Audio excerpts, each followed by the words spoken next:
किसान भाइयों नमस्कार। आप सभी का स्वागत है हमारे चैनल में। आज के इस वीडियो में हम बात करेंगे चने की खेती के बारे में।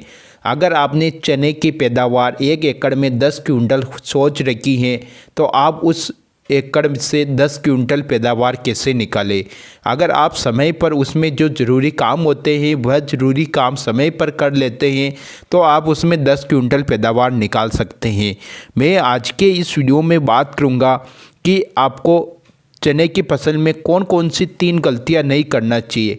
अगर आप चने की फसल में यह 3 गलतियां कर देते हैं तो आप चने की फसल में 1 एकड़ से 10 क्विंटल पैदावार नहीं निकाल सकते हैं। तो आप भी अगर ये गलतियां करते हैं तो इन गलतियों को सुधारें और आप अधिक से अधिक पैदावार लेवें। तो दोस्तों, आप हमारा वीडियो शुरू से लेकर अंत तक ज़रूर देखें और वीडियो पसंद आए तो वीडियो को लाइक और चैनल को सब्सक्राइब जरूर करें। अगर आप हमारे व्हाट्सएप ग्रुप में जुड़ना चाहते हैं तो डिस्क्रिप्शन में दी हुई लिंक पर क्लिक करके जुड़ सकते हैं। दोस्तों, अगर हम उनमें से पहली गलती की बात करें तो बिना बीज उपचार किए चने की बुआई करना। जैसे कि दोस्तों, अगर आप चने की बुआई कर दी है और आपने चने की बुआई में किसी भी प्रकार के कीटनाशक और फफूंदीनाशक का प्रयोग नहीं किया है तो जब आपके चने की फसल 30 दिन की अवस्था में हो जाती है उस समय पर आपके चने की फसल में उगटा रोग की समस्या देखने को मिलती है। उगटा रोग में चने की जड़ पूरी तरह से सूखकर अपने आप पौधा गायब हो जाता है। ऐसी समस्या देखने को मिलती है। अगर आपने शुरुआती तौर पर बुआई के समय बीजोपचार सही फंगीसाइड से किया है तो आपको यह समस्या देखने को नहीं मिलती है।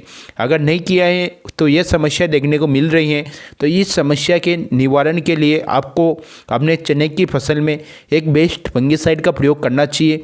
फंगीसाइड के रूप में आप यूपीएल कंपनी की साप का प्रयोग कर सकते हैं एवं इसके अलावा आप बायोस्टेट कंपनी का रोको फंगीसाइड का इस्तेमाल भी कर सकते हैं। इन दोनों में से आप किसी भी एक बेस्ट फंगीसाइड का प्रयोग करके आप अपने चने में उगटा रोग का नियंत्रण कर सकते हैं। दोस्तों, दूसरी गलती करते हैं गलत तरीके से पानी लगा देना। दोस्तों, आपको समय समय पर इस चने की फसल में पानी लगाना चाहिए। चने की फसल में पानी की मात्रा बहुत ही कम रखनी चाहिए, यानी पानी की ज़रूरत इसको बहुत ही कम होती है। अगर फूल के समय आपने चने में पानी लगा दिया है तो चने पागल हो जाएंगे, ये ज़्यादा ग्रोथ कर लेंगे और फूल आएंगे तो उससे गेटा भी नहीं बन पाएगा। आपको भूल कर भी चने में फूल आते समय आपको पानी नहीं लगाना चाहिए। आपको चने की फसल में हमारे इधर 3 बार पानी लगाया जाता है। शुरुआती तौर पर पानी लगाया जाता है जिससे कि पूरा जर्मिनेशन हो जाता है। उसके बाद में 30 से 35 दिनों के बाद में हम अपने चने की फसल में पहला पानी लगाते हैं।